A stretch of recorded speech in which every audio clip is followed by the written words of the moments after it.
ஞானம்தான் எல்லாவற்றையும் நமக்கு கொடுக்கக்கூடியதா இருக்கிறது. இப்ப ஞானத்தை கண்டடைகிற மனுஷனும் புத்தியை சம்பாதிக்கிற மனுஷனும் பாக்கியவான்கள். ஞானத்தை கண்டடைகிறவங்க, புத்தியை சம்பாதிக்கிற மனுஷன் பாக்கியவான்கள். அதன் வர்த்தகம் வெள்ளி வர்க்கத்திலும் அதன் ஆதாயம் பசும்பொன்னிலும் உத்தமமானது. முத்துக்களை பார்க்கிலும் அது விலையேற பெற்றது. நீ இச்சிக்கத்தக்கது ஒன்றும் அதற்கு நிகரல்ல.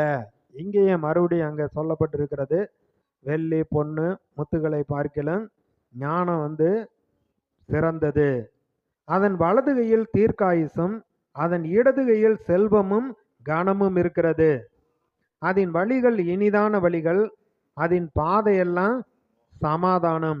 அது தன்னை அடைந்தவர்களுக்கு ஜீவ விருட்சம். அதை பற்றி கொள்ளுகிற எவனும் பாக்கியவான்.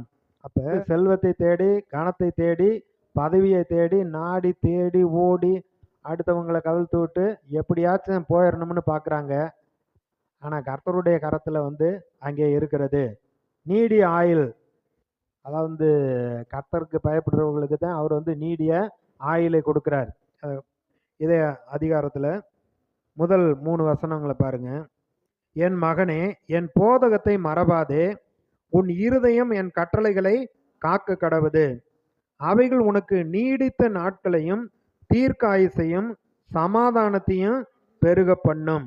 அதாவது நீடித்த நாட்களையும் தீர்க்க ஆயுசையும், அதாவது தீர்க்க ஆயுசுங்கிறப்ப நல்லா 100 வயசு வரைக்கும் நல்லா வாழ்ந்துட்டு அதுக்கப்புறம் மறிச்சிட்டாரியா, அவருக்கு என்னப்பா தீர்க்க ஆயுசு உள்ளவரா, மறித்தார்.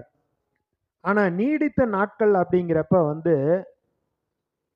தீர்க்க ஆயுசு உள்ளவரா அவர் 100 வயசு வரைக்கும் இருந்து ஒவ்வொரு நாளும் சமாதானம் இல்லாம, சந்தோஷம் இல்லாம, வியாதியில, பலவீனத்துல, எல்லாராலும் வெறுக்கப்பட்டு தீர்க்க ஆயுசா மறிக்கிறது அது ஆசீர்வாதம் கிடையாது.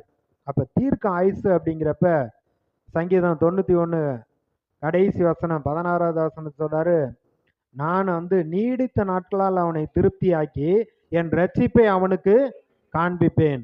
சங்கீதம் 92ல பாத்தீங்கன்னா, நீதிமான் பனையை போல செலுத்தி லீபனோன்ல கேதுருவை போல வளருவான்.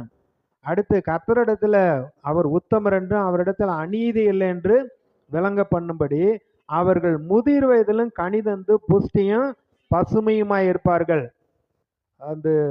வேலை வேலை வேலை, சம்பாதிக்கணும் சம்பாதிக்கணும் இன்னும் அப்படின்னு ஓடுறாங்க, நாடுறாங்க, எல்லாம் செய்கிறாங்க. ஆனால் இந்த கர்த்தருடைய சத்தத்தை கேட்கறதுக்கு, ஞானத்தை கேட்கறதுக்கு, அறிவையும் புத்தியையும் அடைவதற்கு நேரம் ஒதுக்கிறது இல்லை.